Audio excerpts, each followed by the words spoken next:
જય માતાજી, રાધે કૃષ્ણ મિત્રો।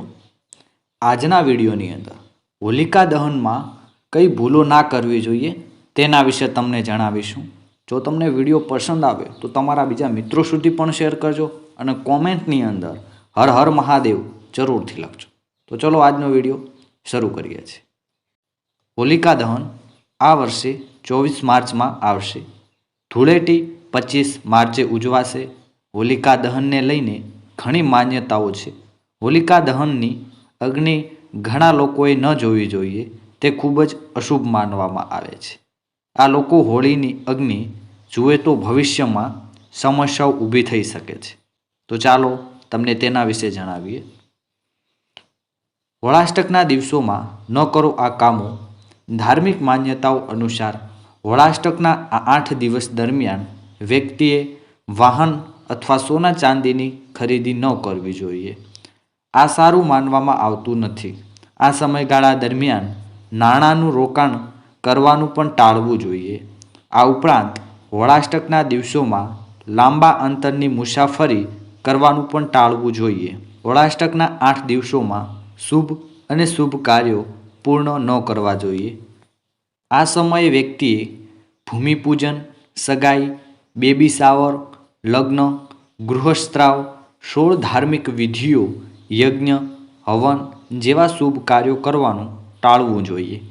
આ સમયગાળા દરમિયાન વ્યક્તિએ રિયલ એસ્ટેટ ખરીદવા અને વેચવાનું પણ ટાળવું જોઈએ।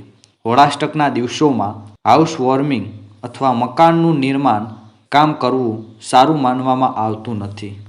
આ લોકોએ ન જોવું જોઈએ હોલિકા દહન।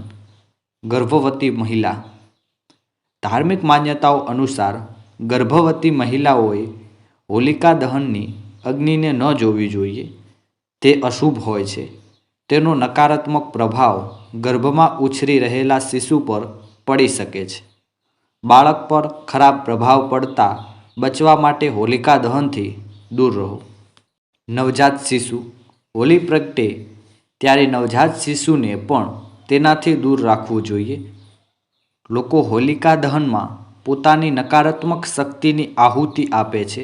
તેનો ધુમાડો નવજાત શિશુ માટે ખતરનાક હોઈ શકે છે। તેથી હોલિકા દહનથી તમારા નવજાત બાળકને દૂર રાખો।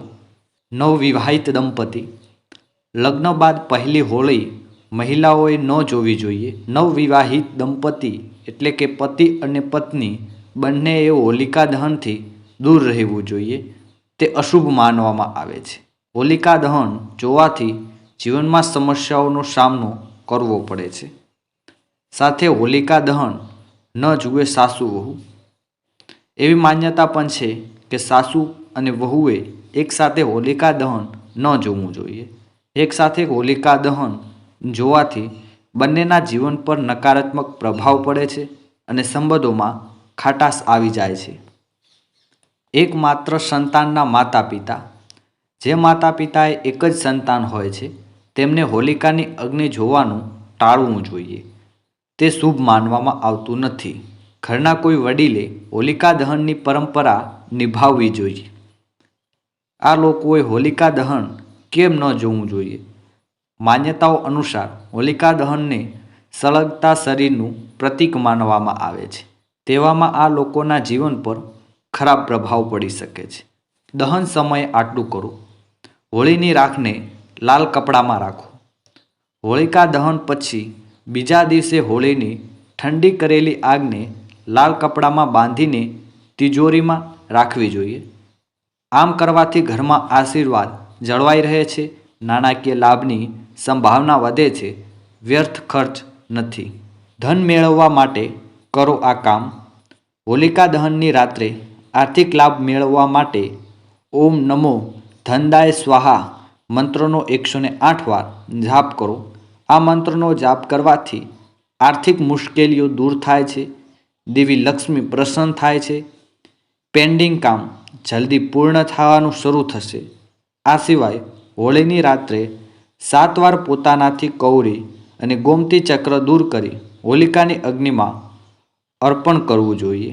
આમ કરવાથી ઋણમાંથી મુક્તિ મળે છે।